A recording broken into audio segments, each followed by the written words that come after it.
Now it's fair to say that the PlayStation 5 in the coming months is going to be the main console that everyone, including me, wants to get their hands on. The reason for this is simple: the list of top quality exclusive games.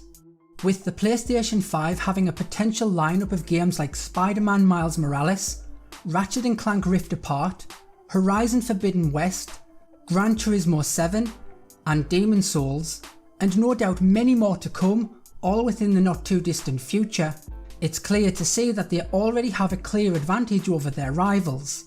This video is going to discuss why you should not, in my opinion, and it's only my opinion, why you should not buy the PlayStation 5 discless version of the console. So let me explain why I hold this viewpoint. Now I have no doubt that the digital version will be perfectly fine, and it will no doubt be considerably cheaper than the disc version of the console. In fact, it could be as much as £100, dollars, or whatever your currency is cheaper, and that may seem great from the offset, and could potentially be a massive saving for a lot of people. But I think this will end up costing people more money in the long run. For example, Final Fantasy VII Remake is still a relatively new game. On Amazon in the UK, it retails for £37.85, yet on the UK PlayStation Store, it retails for £59.99. So if I were to buy it on Amazon as of right now whilst making this video, I'd be saving £22.14. If we look at another example, let's say Death Stranding, a game that's not to everybody's liking, but that's beside the point. On Amazon in the UK, it retails for £21.99, yet on the UK PlayStation Store, it retails for £54.99. Again, that's a saving of £33 if I were to buy the physical copy. So just on those two relatively new games, I've saved £55.14 by not purchasing the digital copies of those games. In fact, a brand new physical copy of a AAA game in the UK does not even retail for that price.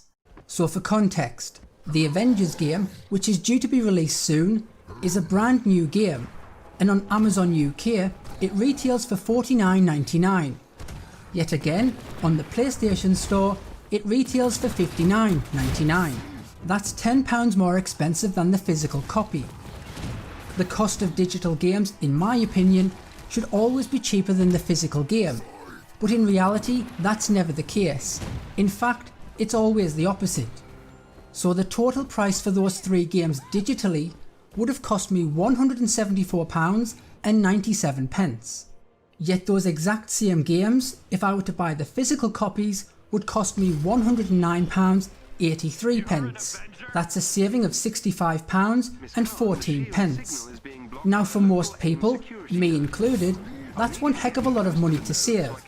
In fact, with that amount of money, I could buy another brand new game and still have change left over, which means I'm technically able to purchase 4 physical games for the cost of 3 digital games if I use these games as the example. But you really can apply this logic or scenario to pretty much any digital game versus physical game. So if you buy a PlayStation 5 discless console, it's going to cost you more in the long run due to the fact that digital games are going to be more expensive by a certain amount of money, which means in time you will surpass that £100 or dollars etc. that you initially saved. It also means you won't also have the option to buy used physical games, discounted games, rent games, or even borrow games from your friends. In fact, you will be entirely at the mercy of the prices set by the PlayStation Store, and if you want to purchase and play a particular game, you will simply have to pay their asking price, as you won't be able to go elsewhere. Now, I'm certainly not telling anyone how to spend their money. I'm just trying to point out how I believe the digital version in the long run may affect you financially and somewhat limit your gaming options. Anyway guys, that's just my opinion. I'm definitely going to be picking up the console with the disc drive, but I'd be super interested to hear your thoughts on this matter. Do you think the digital version is better value for you? Or do you agree with me?